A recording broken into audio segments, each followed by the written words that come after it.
की आम्ही 200 लोक तुमच्याकडे प्रवेश करतो. म्हणजे या तुम्ही आता बघितलं त्या 8-10 दिवस अगोदर मी या भाटपाड्या परिसरामधनं 500-700 लोकांचा प्रवेश घेतला.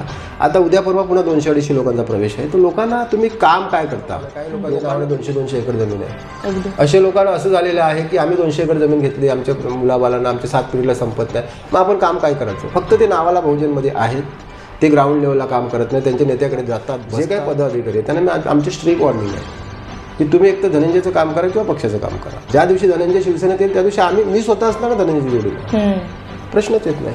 म्हणजे ही कुठेतरी आपसी नाराजी नाही, आडीबाजी फक्त करून आणि जिथे आपण हरणार आहे तिकडची सीट घेऊन फायदा नाही.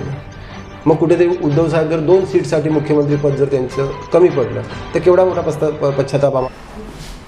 नमस्कार.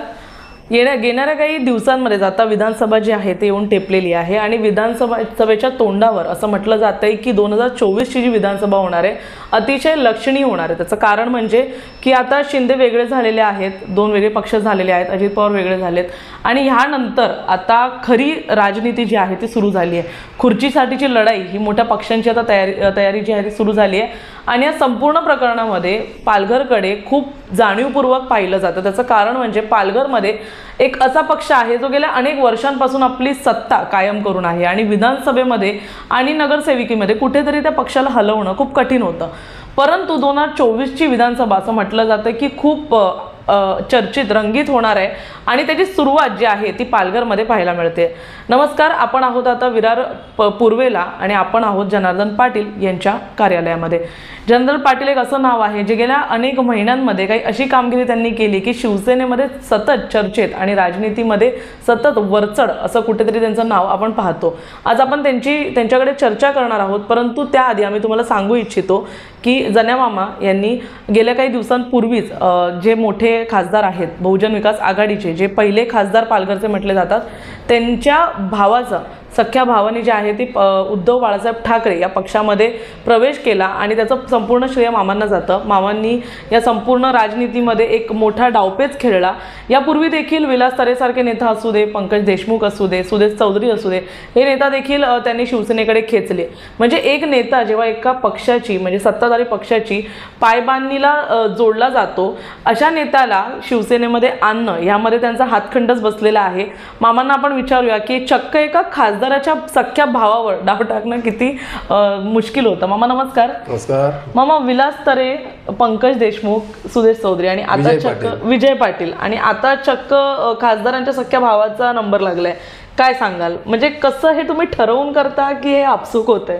नाही, राजकारण करताना मी ते सांगेन प्रत्येक पदावरती जो काय पदाधिकारी आहे, छोटा असेल मोठा असेल, त्याचं लक्ष असायला पाहिजे की कुठल्या पक्षाचा माणूस कधी कुठला नेता नाराज आहे किंवा त्याच्यात कोणावर तरी अन्याय होतो तर त्याच्याकडे विरोधकांचं लक्ष असायला पाहिजे. आज आम्ही विरोधामध्ये आहेत आणि ते लक्ष माझं बरोबर पालघर जिल्ह्यावर असतं, ग्रामीण भागात म्हणा कुठेही असेल. तिकडचं मला असं वाटलं की बाबा हा माणूस नाराज आहे तर मी त्याच्याबरोबर चर्चा करतो आणि आपला स्वभाव असा आहे की ते चर्चेतनं कदाचित लोकांना माझा स्वभाव आवडतो, काम करण्याची पद्धत आवडतो आणि ते आपल्याकडे वळतात. मामा, भाजप नाही किंवा शिंदे गट म्हणा असे विविध पक्ष आहेत, मनसे आहे, पण मनसेमधले छोटे मोठे पदाधिकारी येत असतात, भाजपचे तर आहेतच, पण बहुजन विकास आघाडीवरच तुम्ही असं एक हे ठेवलंय की बहुजन विकास आघाडी मी निकामीच करून राहणार, असं काय? नाही, असं नाही. अनेक पक्षाचे लोक येतात ना. मनसेचे की लोक, आता परवाच्या दिवशी मला फोन होता मनसेचा की आम्ही 200 लोक तुमच्याकडे प्रवेश करतो. म्हणजे या तुम्ही आता बघितलं त्या 8-10 दिवस अगोदर मी या भाटपाड्या परिसरामधनं 500-700 लोकांचा प्रवेश घेतला. आता उद्या परवा पुन्हा 200-250 लोकांचा प्रवेश आहे. तर लोकांना तुम्ही काम काय करता? लोकांना तुम्ही लोकांची काही मोठी कामं नसतात, एक छोटी कामं असतात, रोड, रस्ते, पाणी, लाईट आणि छोट्या मोठ्या गोष्टी, कुठल्या पोलीस स्टेशनचा असेल विषय, ह्या गोष्टीत जर तुम्ही व्यवस्थित लक्ष दिलं, लोकांना मदत केली तर लोकांचं मन आपल्याकडे वळतं. बहुजन विकास आघाडीमध्ये अनेक असे चेहरे आहेत म्हणजे जे खूप आता नाव. बहुजन विकास आघाडीमध्ये लोकांनी भरपूर पैसे कमावलेले आहेत आणि त्यांचे कार्यकर्ते एकदम सुस्तावलेले आहेत असं मी सांगतो. कारण त्यांना काम करायचं नाही, त्यांना त्यांचं घर चालते, भरपूर पैसा कमावला. काही लोकांच्या नावाने 200-200 एकर जमीन आहे. अशा लोकांना असं झालेलं आहे की आम्ही 200 एकर जमीन घेतली, आमच्या मुलाबालांना आमच्या 7 पिढीला संपत नाही, मग आपण काम काय करायचं? फक्त ते नावाला बहुजनमध्ये आहेत, ते ग्राउंड लेवलला काम करत नाही, त्यांच्या नेत्याकडे जातात, बसतात, नेत्याचे कान भरतात आणि आणखीन जे काही चांगले काम करणारे लोक असतात ते कसे बाहेर फेकायचे हे त्यांच्याकडे प्लॅनिंग चालू आहे. आता माझं असं म्हणणं आहे की क्षितिज ठाकूर युवा आमदार आहेत, त्यांनी त्याच्याकडे जास्तीत जास्त लक्ष दिलं पाहिजे. हे होते बहुजनमध्ये आणि लोकांनी भरपूर पैसे कमवले कारण आपलं घर चालते. आता आपल्याला राजकारणाची गरज नाही. असेही लोक आहेत. त्याच्यामुळे त्यांच्या पक्षाचे जे लीडर लोक आहेत त्यांनी लक्ष दिलं पाहिजे. मामा, आता खासदारांचा सक्का भाऊ झाला, आता कोण नेता आहे तुमच्या नजरेमध्ये? माझ्याकडे 2-3 नगरसेवक आहेत, ते आता माझ्या कॉन्टॅक्टमध्ये आहेत आणि मी त्यांना घेऊन जाणार आहे. माझं बोलणं झालेलं आहे. फक्त काय, माझं उद्धव साहेबांबरोबर व्यवस्थित बोलणं उद्या सोमवारच्या नंतर उद्धव साहेबांचा दौरा बाहेर आहे, सोमवारपर्यंत आहे. सोमवारी माझी मीटिंग, मला सोमवारी बोलवले, सोमवारी मी जाणार आहे. विजय पाटीलला सुद्धा घेऊन जाणार आहे सोमवारी, आणि सोमवारी आमची चर्चा होणार आहे. त्याच्यानंतर साहेब 10 दिवस बाहेर आहेत. 10 दिवसानंतर पुन्हा बसू, तेव्हा काही मेन लोकांना त्यांना आपण घेऊन जाताना त्यांच्या काय अपेक्षा असतात, त्याच्यात आपण कितपर्यंत त्यांना पूर्ण करू शकतो, ह्या सगळ्या गोष्टी झाल्यानंतरच आपण त्याला, एखाद्या नेत्याला आपण आश्वासन देतो ना की साहेब ओके. आणि माझी काम करण्याची पद्धत आहे की मी साहेबांकडे जाऊन पहिला त्यांना बसवतो, त्यांच्याबरोबर त्यांना विश्वास देतो आणि मग प्रवेश करतो. मामा, आता कुठेतरी चर्चा रंगत होती की UBT हे एकटं लढणार आहे, कारण काँग्रेससोबत कुठेतरी मुख्यमंत्री पदावरून जे तडजोड करायला उद्धव सर जे आहेत ते तयार नाही आहेत. तर त्याबद्दल काही अंदाज आहे का? तो त्यांच्या लेवलची गोष्ट आहे, ते एवढं मोठं ह्याच्या विषय मी बोलू शकत नाही. माझा पालघर जिल्ह्याचा जो विषय आहे तो मी बोलणार आहे, आणि पालघर जिल्ह्यामध्ये शिवसेना कशी मोठी होणार ह्याच्याकडे माझं लक्ष असेल. वसई विरारमध्ये असे पण काही चेहरे आहेत, म्हणजे आपण पाहायला गेलं तर धनंजय गावडे आहेत. आता अनेक लोक जे आहेत ते UBT मध्ये पक्षप्रवेश करत आहेत. सर्वेनुसार महाविकास आघाडीच्या सर्वात जास्त जागा ह्यावेळेस विधानसभेमध्ये देखील जिंकून येणार आहेत. तर जर असं झालं की धनंजय गावडे यांनी सुद्धा UBT मध्ये पक्षप्रवेश केला तर कशी लढाई लढणार? त्यांनी पक्षप्रवेश करावा ना. आमचं पण म्हणणं आहे, धनंजय गावडेंनी शिवबंधन बांधावं हाताला, मातोश्रीवर जाऊन त्यांनी प्रवेश करावा. दुसऱ्या दिवशी आम्ही त्याच्या जोडीला असतो ना कामाला. पण जेव्हापर्यंत त्यांचा पक्षप्रवेश नाही तिथपर्यंत आम्ही नाही मानू शकत ना. त्यांचं जे काही स्वराज्य आहे ते त्यांचं स्वतंत्र चाललेलं आहे, त्याच्यात आम्ही पक्षाचे लोक नाही म्हणणार. आणि पक्षाच्या जे काही पदाधिकारी आहेत त्यांना आमची स्ट्रिक्ट वॉर्निंग आहे की तुम्ही एक तर धनंजयचं काम करा किंवा पक्षाचं काम करा. ज्या दिवशी धनंजय शिवसेनेत येईल त्या दिवशी मी स्वतः असणार ना धनंजयच्या जोडीला, प्रश्नच येत नाही. म्हणजे ही कुठेतरी आपसी नाराजी नाही आहे? नाही, नाराजीचा प्रश्नच येत नाही ना. माझ्या पक्षात जो येणार त्याच्या जोडीला मला काम करणं गरजेचं आहे. माझ्या पक्षाच्या जोडीला नसणार तरी मी काम कसं करणार? माझं पद आहे पालघर जिल्हा लोकसभा संघटक आहे, माझी जिम्मेदारी आहे. तर कुठेही जाऊन बसून माझं नाही होणार ना. विधानसभेची तयारी मामा आता आठवड्याभरात सुरू होईल. प्रत्येक उमेदवार जो आहे तो ठरायला सुरू होईल. कुठेतरी वसई विरारमध्ये असं म्हटलं जाते की यावेळेस शिवसेनेचाच झेंडा बघा, मी तर माझं तर सतत प्रयत्न असतात कुठल्याही मतदारसंघात 3-4 उमेदवार असायला पाहिजे. कॉम्पिटिशन नसेल तर मजा नाहीत काम करण्यासाठी. एखाद्या माणसाला असं वाटतं की मीच फक्त आमदारकीचा लायक आहे, बाकी कोणीच नाही, तर असं नाही झालं पाहिजे. प्रत्येक मतदारसंघात लोक आहेत त्यांनी लक्ष दिलं पाहिजे. मामा, आता खासदारांचा सक्का भाऊ झाला, आता कोण नेता आहे तुमच्या नजरेमध्ये? माझ्याकडे 2-3 नगरसेवक आहेत, ते आता माझ्या कॉन्टॅक्टमध्ये आहेत आणि मी त्यांना घेऊन जाणार आहे. माझं बोलणं झालेलं आहे. फक्त काय, माझं उद्धव साहेबांबरोबर व्यवस्थित बोलणं उद्या सोमवारच्या नंतर उद्धव साहेबांचा दौरा बाहेर आहे, सोमवारपर्यंत आहे. सोमवारी माझी मीटिंग, मला सोमवारी बोलवले, सोमवारी मी जाणार आहे. विजय पाटीलला सुद्धा घेऊन जाणार आहे सोमवारी, आणि सोमवारी आमची चर्चा होणार आहे. त्याच्यानंतर साहेब 10 दिवस बाहेर आहेत. 10 दिवसानंतर पुन्हा बसू, तेव्हा काही मेन लोकांना त्यांना आपण घेऊन जाताना त्यांच्या काय अपेक्षा असतात, त्याच्यात आपण कितपर्यंत त्यांना पूर्ण करू शकतो, ह्या सगळ्या गोष्टी झाल्यानंतरच आपण त्याला, एखाद्या नेत्याला आपण आश्वासन देतो ना की साहेब ओके. आणि माझी काम करण्याची पद्धत आहे की मी साहेबांकडे जाऊन पहिला त्यांना बसवतो, त्यांच्याबरोबर त्यांना विश्वास देतो आणि मग प्रवेश करतो. मामा, आता कुठेतरी चर्चा रंगत होती की UBT हे एकटं लढणार आहे, कारण काँग्रेससोबत कुठेतरी मुख्यमंत्री पदावरून जे तडजोड करायला उद्धव सर जे आहेत ते तयार नाही आहेत. तर त्याबद्दल काही अंदाज आहे का? तो त्यांच्या लेवलची गोष्ट आहे, ते एवढं मोठं ह्याच्या विषय मी बोलू शकत नाही. माझा पालघर जिल्ह्याचा जो विषय आहे तो मी बोलणार आहे, आणि पालघर जिल्ह्यामध्ये शिवसेना कशी मोठी होणार ह्याच्याकडे माझं लक्ष असेल. वसई विरारमध्ये असे पण काही चेहरे आहेत, म्हणजे आपण पाहायला गेलं तर धनंजय गावडे आहेत. आता अनेक लोक जे आहेत ते UBT मध्ये पक्षप्रवेश करत आहेत. सर्वेनुसार महाविकास आघाडीच्या सर्वात जास्त जागा ह्यावेळेस विधानसभेमध्ये देखील जिंकून येणार आहेत. तर जर असं झालं की धनंजय गावडे यांनी सुद्धा UBT मध्ये पक्षप्रवेश केला तर कशी लढाई लढणार? त्यांनी पक्षप्रवेश करावा ना. आमचं पण म्हणणं आहे, धनंजय गावडेंनी शिवबंधन बांधावं हाताला, मातोश्रीवर जाऊन त्यांनी प्रवेश करावा. दुसऱ्या दिवशी आम्ही त्याच्या जोडीला असतो ना कामाला.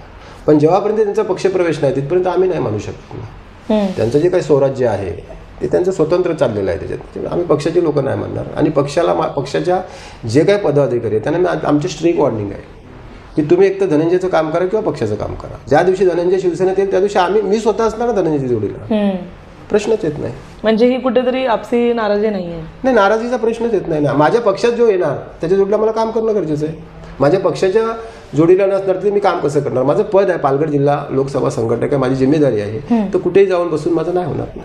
विधानसभेची तयारी मामा आता आठवड्याभरात सुरू होईल. प्रत्येक उमेदवार जो आहे तो ठरायला सुरू होईल. कुठेतरी वसई विरारमध्ये असं म्हटलं जाते की यावेळेस शिवसेनेचाच झेंडा बघा, मी तर माझं तर सतत प्रयत्न असतात कुठल्याही मतदारसंघात 3-4 उमेदवार असायला पाहिजे. कॉम्पिटिशन नसेल तर मजा नाहीत काम करण्यासाठी. एखाद्या माणसाला असं वाटतं की मीच फक्त आमदारकीचा लायक आहे, बाकी कोणीच नाही, तर असं नाही झालं पाहिजे. प्रत्येक मतदारसंघात इच्छुक 3-4 लोक पाहिजे, तर मग तो काम करतो. लोक नाही तर करत नाही. ज्याचं काम चांगलं असेल त्याला पद दिलं जाईल. तरी अंदाज काय म्हणतो, नालासोपाऱ्यामध्ये शिवसेनाच असेल? बघा, काहीतरी मोठ्या मोठ्या गोष्टी करून नाही होत. आम्ही आता महाविकास आघाडीमध्ये जर असेल, शिवसेनेचं असेल तर प्रश्न 4 सीट येतील. महाविकास आघाडीमध्ये 4 सीट आमच्याकडे आहेत. बोईसर, पालघर, वसई आणि नालासोपारा. तर कुठेतरी 1-2 सीट उद्धव साहेब सोडतील त्यांना आणि 2 सीट आम्हाला घेतील, असंही होऊ शकतं. काँग्रेसनी संदीप पांडे यांना कुठेतरी तिकीट देणार असं म्हणजे त्यांचं इच्छुक उमेदवारी त्यांनी घोषित केली होती 15 दिवसापूर्वी. तर कुठेतरी 132 म्हणून जर काँग्रेस सीट देत असेल तर संदीप पांडे यांच्या पुढे मामा तुम्हाला नाही वाटत का की शिवसेनेकडे जास्त चांगले उमेदवार आहेत उभं करण्यासाठी? तो त्यांच्या पक्षाचा प्रश्न आहे. काँग्रेसबद्दल मी बोलू शकत नाही, तो त्यांच्या पक्षाचा निर्णय असेल. उद्धव साहेब बसतील ना, चर्चा होईल, आम्हालाही विचारतील आणि आम्हाला कुठल्या सीट घ्यायच्या आहेत, शिवसेनेची ताकद कुठे आहे. आज नालासोपारामध्ये बोललं तरी आमची 40-50 हजार वोटिंग पूर्वीपासून श्री चव्हाणपासून लढतो तेव्हापासून आहे. वसईमध्ये 40-50 हजार आमची वोटिंग आहे, तर त्याच्यावरती विचार केला जाईल. परंतु मी सतत साहेबांना तर मी सांगणार आहे की साहेब, ज्या हारणाऱ्या सीट आहे ते घेऊच नका. कारण आम्हाला जास्तीत जास्त सीट जर आल्या तर आमचे साहेब मुख्यमंत्री होते. 132 आम्ही खाली आडीबाजी फक्त करून आणि जिथे आपण हारणार आहे तिकडची सीट घेऊन फायदा नाही. मग कुठेतरी उद्धव साहेब जर 2 सीटसाठी मुख्यमंत्री पद जर त्यांचं कमी पडलं तर केवढा मोठा पश्चाताप आम्हाला होणार. प्रत्येक शिवसैनिकांनी सुद्धा त्याचा विचार केला पाहिजे शांत रीतीने. आमचं एक स्वप्न आहे की मुख्यमंत्री उद्धव साहेब पुन्हा झाले पाहिजे. प्रत्येक शिवसैनिकांची इच्छा आहे, तर त्याच्यासाठी कुठेतरी आपण हारणाऱ्या सीट आहे ते नाही घेतल्या पाहिजे असं मला वाटते.